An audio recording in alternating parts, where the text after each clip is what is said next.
ओम शांति। आज 12 जुलाई 2023 के साकार मधुर महावाक्य हैं। मीठे बच्चे, अभी तुम्हें पवित्र जीवात्मा बनना है। इस समय कोई पवित्र जीवात्मा नहीं है, इसलिए अपने को महात्मा भी नहीं कहला सकते। क्या कहा प्यारे बाबा ने कि अभी तुम पवित्र जीवात्मा बनना है, अभी तुम्हें पवित्र जीवात्मा बनना है। इस समय कोई भी पवित्र जीवात्मा नहीं है, इसलिए अपने को महात्मा भी नहीं कहला सकते। प्रश्न है आज की मुरली का कि सतयुगी राजाई का इनाम किन बच्चों को प्राप्त होता है। क्या प्रश्न है आज का कि सतयुगी राजाई का इनाम किन बच्चों को प्राप्त होता है। उत्तर है इसका, जो श्रीमत पर याद की रेस में नंबरवार जाते हैं उन्हीं ही राजाई का इनाम मिलता है। तीखी रेस होगी तो रजिस्टर में नाम अच्छा होगा और इनाम के अधिकारी बनेंगे। तुम बच्चे दूरदेशी बन बड़ी दूर की रेस करते हो, 1 सेकंड में निशान तक परम धाम तक पहुँच वापस लौट कर आते हो। तुम्हारी बुद्धि में है कि पहले हम मुक्ति में जाएंगे फिर जीवन मुक्ति में आएंगे। तुम्हारे जैसी रेस और कोई कर नहीं सकता। गीत है आज की मुरली का, आखिर वह दिन आया आज। ओम शांति। यह कौन जानते हैं कि आखिर वह दिन आया आज।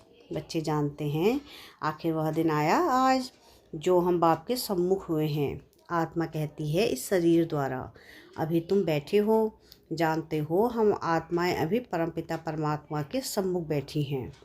बरोबर 5000 वर्ष पहले भी हम आत्माएं यानी जीव की आत्माएं परमात्मा से सम्मुख मिली थीं। आत्मा कहती है मेरा यह शरीर है, शरीर नहीं कहेगा कि मेरी यह आत्मा है। हम आत्माओं का बाप आखिर आज आया है, आना भी ज़रूर है। भक्ति के बाद ज्ञान देने लिए, ज्ञान से सद्गति करने के लिए आखिर आया। यह सारी दुनिया नहीं जानती, सारी दुनिया के सम्मुख हो भी नहीं सकेंगे। तुम बच्चों को भी नंबरवार पुरुषार्थ अनुसार निश्चय है। पहले तो आत्मा निश्चय करते हैं, फिर निश्चय करते हैं। हमारा बाप फिर से आया हुआ है। तुम समझते होंगे ऐसे सब निश्चय करते हैं, परंतु ऐसे भी नहीं हैं। यह ऐसा विचित्र है जो घड़ी घड़ी भूल जाता है। हम आत्मा हैं, परमपिता परमात्मा के सम्मुख हैं, यह भूल जाते हैं। यह तो दुनिया भी जानती है। पतित जीवात्माओं को पावन बनाने परमपिता परमात्मा आते हैं। जीवात्माएं आत्माओं को पवित्र बनाने नहीं आती। सभी जीवात्माएं हैं, परमपिता परमात्मा एक ही है। उनको जीव नहीं कहेंगे क्योंकि उनको कोई स्थूल सूक्ष्म शरीर नहीं है। यह बाप बैठ समझाते हैं। तुम जो भी नामधारी देखते हो, ब्रह्मा विष्णु शंकर का चित्र देखते हो, वे सूक्ष्म तन में रहते हैं, वह भी सूक्ष्म जीवात्माएं ठहरे। यह बड़ी समझने की बातें हैं। मनुष्य तो भल कहते हैं कि फलाना महात्मा है, परंतु पतित दुनिया में महात्मा आ कहाँ से सकते। यह कोई सुप्रीम पावन हो ना सके। हाँ, वह सुप्रीम बाप पावन बनाकर गए हैं। सतयुग आदि में देवी देवताएं थे, वह तो जरूर समझेंगे कि पवित्र आत्माएं थीं। अभी पतित जीव आत्माएं हैं, पावन जीव आत्माएं भी हैं। बरोबर सतयुग आदि से सृष्टि पर पवित्र जीव आत्माएं थीं, उन्हों को महान आत्मा कहेंगे। बाप समझाते हैं पतित दुनिया में कोई भी महान आत्मा हो नहीं सकते, सब पतित जीवात्माएं हैं। पतित जीवात्मा जरूर औरों को भी पतित ही बनाएंगी। वहाँ है पवित्र जीवात्माएं, तो क्या करेंगे। ऐसे नहीं कि पवित्र जीवात्मा बनेंगे, नहीं, वहाँ बनाने की बात नहीं रहती। इस समय सभी पवित्र जीवात्माएं बनती हैं, वहाँ तो है ही सब पावन। इतना पावन बनाने वाला कौन। बाप बैठ समझाते हैं तुम जब देवी देवता थे तो पावन थे, यहाँ आकर पतित बने हो। यह है ही पाप जीवात्माओं की दुनिया। अक्षर बिल्कुल क्लियर समझाना है। पाप जीवात्मा, क्योंकि आत्मा भी पतित है, शरीर भी पतित है। वहाँ फिर महात्मा अक्षर नहीं देते, वहाँ तो है ही सब पवित्र। कहते ही देवी देवता हैं, सर्वगुण संपन्न 16 कला संपूर्ण, अहिंसा परमो धर्म जीवात्माएं हैं। संपूर्ण निर्विकारी माना संपूर्ण पवित्र। तुम बच्चों को समझाया जाता है सन्यासी पवित्र रहने लिए पुरुषार्थी हैं। अच्छे अच्छे सन्यासी पवित्र रहते हैं, जिनको महात्मा कहा जाता है। पवित्र रहने के लिए अलग रहते हैं, परंतु वह तो है निवृत्ति मार्ग वाले। उनको भक्ति मार्ग में महात्मा कहेंगे, ज्ञान मार्ग में नहीं।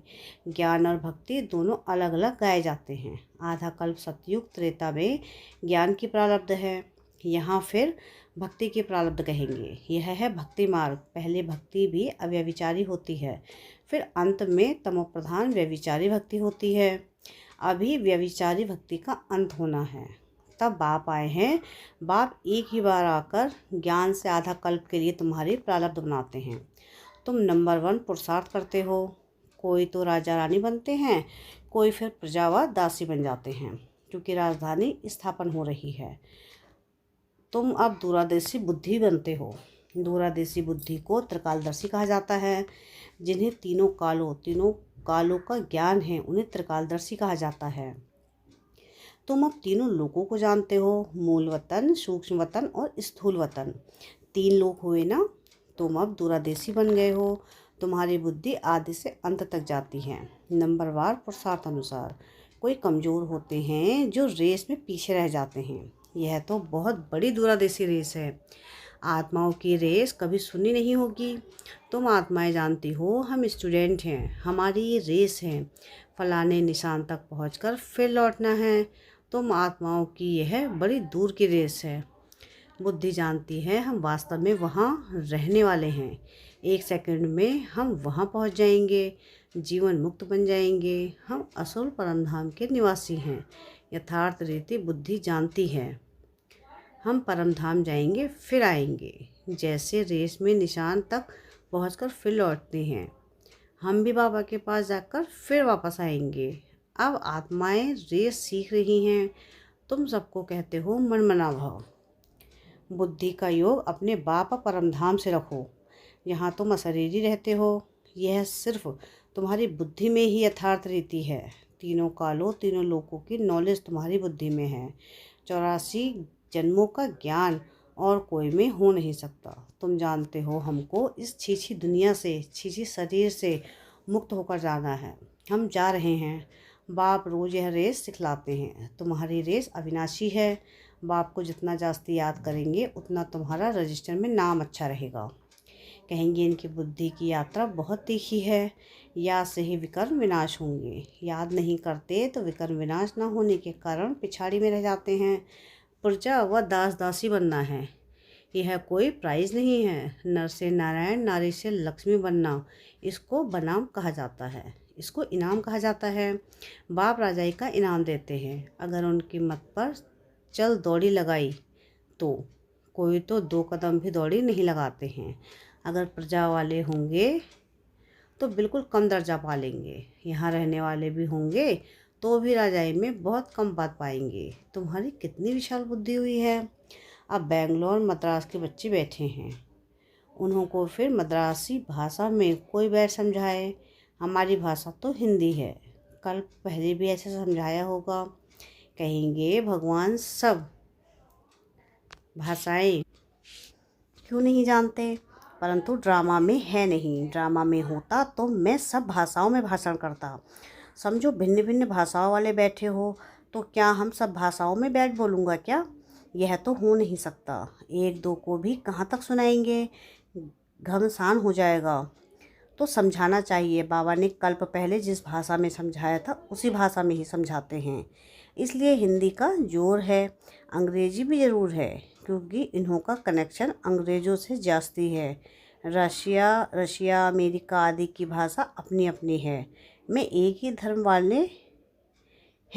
धर्म वाले कौन क्रिश्चियन, परंतु भाषाएं बहुत हैं। यहाँ भी हैं सब भारतवासी आदि सनातन देवी देवता धर्म वाले, परंतु अपने धर्म को भूल गए हैं। भाषाएं कितनी हो गई हैं, सब मिक्सचर हैं। जिसकी जो भाषा है उसमें फिर उनको सुनाना है। इसमें भी बड़ा होशियार चाहिए जो समझकर और समझाए। साथ ही ऐसा साथ लाना चाहिए जो एक्यूरेट समझा सके। यह है सबसे बड़ा चैतन्य तीर्थ। वह सब हैं जड़ तीर्थ। साधु संत महात्मा सब वहाँ जाते हैं, बहुत दूर दूर जाते हैं। जो भारत को पावन बनाकर गए हैं उन्हों के मंदिर में जाते हैं। यह भी समझने की बातें हैं ना। बाप कहते हैं, झाड़ की टाल टालियाँ पत्ते, उसका विस्तार कितना समझाएंगे।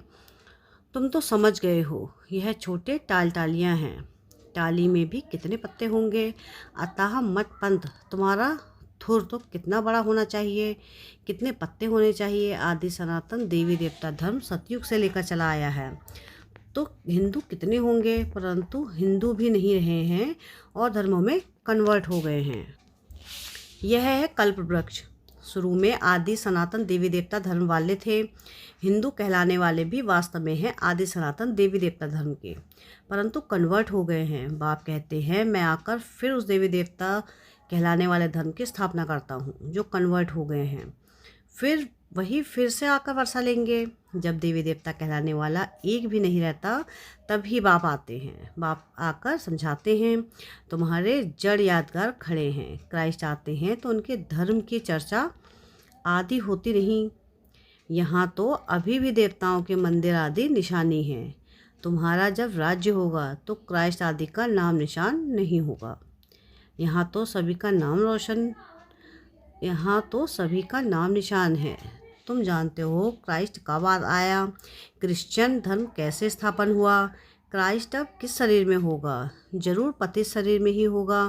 खुद तो पावन था ना। हाँ, तो खुद तो पावन था ना। तुम बच्चों की बुद्धि में सारा ज्ञान है, तुमको दूरादेशी बनाया है। हम आत्माएं कहाँ रहती हैं, कहाँ से आती हैं, यह किसको पता नहीं है। रहने के स्थान को परमात्मा मान लिया है। वास्तव में आत्मा झूठी बनने से काया भी झूठी बन जाती है। साधु लोग कह देते हैं, झूठी माया झूठी काया, बाकी आत्मा तो निर्लेप है। अपने मतलब की बात कह देते हैं। ऐसे क्यों नहीं कहते कि झूठी आत्मा की काया। काया को ही काई पर यानी अर्थी पर बिठाते हैं। आत्मा को तो कोई अर्थी पर नहीं बिठाते हैं, कोई पर काया को बिठाया जाता है, काई पर काया को बिठाया जाता है। आत्मा ने तो एक काया को छोड़ दूसरी काया में जाकर प्रवेश किया। यह समझ की बात है। कोई भी साधु संत आदि को तुम समझा सकते हो। यहाँ पतित दुनिया में कोई भी महात्मा नहीं है। महान आत्माओं को पावन आत्मा कहा जाता है, तो शरीर भी पावन चाहिए। यह है ही आयरन एज। परंतु कन्या जब तक विकार में नहीं गई है तो पूजी जाती है। पवित्रता के लिए ही पुकारते हैं, आ करके हमको पावन पवित्र बनाओ। जबकि पुकारते रहते हैं तो तुमको महान आत्मा कैसे बना सकते हो। महात्मा तो कोई है नहीं, यह है विचित्र परमपिता परमात्मा। तुम जानते हो, हम जो पावन जीव आत्माएं देवी देवताएं थी, अभी पतित बनी हुई हैं, धर्म भ्रष्ट हैं। क्रिश्चियन लोग अपने धर्म को जानते हैं, झट कहेंगे हम क्रिश्चियन हैं। तुम ऊंच से ऊंच धर्म वाले अपने धर्म को भूल गए हो। भूल जाने से धर्म भ्रष्ट कर्म भ्रष्ट बन पड़े हो। तुम श्रेष्ठाचारी थे, अब रावण ने भ्रष्टाचारी कर दिया है। यह अर्थ भी तुम समझ सकते हो। तुम बच्चे अभी अपनी भविष्य ऊंच तकदीर बनाने के लिए धारणा कर रहे हो। श्रीमत का उल्लंघन करने से तकदीर को लकीर लग जाती है। यह भी भूल जाते हो कि श्रीमत देने वाला बाप है। तो आखिर वह दिन आया आज। यह तुम जानते हो, सभी एक्यूरेट नहीं जानते, अंत में जानेंगे जब पूरे समझ जाएंगे। अभी तो घड़ी घड़ी भूल जाते हैं। मुश्किल कोई सच बतलाते हैं, झूठ बोलने में देरी नहीं करते हैं। माया अच्छे अच्छे रुस्तम बच्चों को थप्पड़ लगा देती है। बाप तो सब जानते हैं, बतलाते हैं, तुम भूल करते हो, बड़ी डिसर्विस करते हो। अच्छा, मीठे मीठे से खिलते बच्चों प्रति माता पिता बाप दादा का याद प्यार और गुड मॉर्निंग। रूहानी बाप की रूहानी बच्चों को नमस्ते। हम रूहानी बच्चों की रूहानी बाप दादा को याद प्यार गुड मॉर्निंग और नमस्ते। शुक्रिया प्यारे बाबा, शुक्रिया। धारणा के लिए मुख्य सार है। सार की पहली पॉइंट है, दूरादेशी बन, तीनों लोकों और तीनों कालों को जान बुद्धि से रेस करनी है। इस छीछी दुनिया छीछी शरीर से मुक्त होना है। सेकंड पॉइंट है कि झूठ बोलने की आदत को मिटाना है। श्रीमत का उल्लंघन कर डिसर्विस नहीं करनी है। वरदान है आज की मुरली का कि लौकिक वृत्ति दृष्टि का परिवर्तन कर अलौकिकता का अनुभव करने वाले ज्ञानी तू आत्मा भव। लौकिक संबंधों में रहते हद के संबंध को ना देख, आत्मा को देखो। आत्मा देखने से या तो खुशी होगी या रहम आएगा। यह आत्मा बेचारी परवश है, अज्ञान में है, अनजान है। मैं ज्ञानवान आत्मा हूँ, तो उस अनजान आत्मा पर रहम कर अपनी शुभ भावना से बदल कर दिखाऊंगी। अपनी वृत्ति और दृष्टि को बदलना ही अलौकिक जीवन है। जो काम अज्ञानी करते वह आप ज्ञानी तो आत्मा नहीं कर सकते। आपके संग का रंग उन्हें लगना चाहिए। क्या है स्लोगन आज का? कि अपने श्रेष्ठ कर्म से विश्व पिता का नाम वाला करना ही विश्व कल्याणकारी बनना है। क्या है स्लोगन आज का? कि अपने श्रेष्ठ कर्म से विश्व पिता का नाम वाला करना ही विश्व कल्याणकारी बनना है। अच्छा, ओम शांति।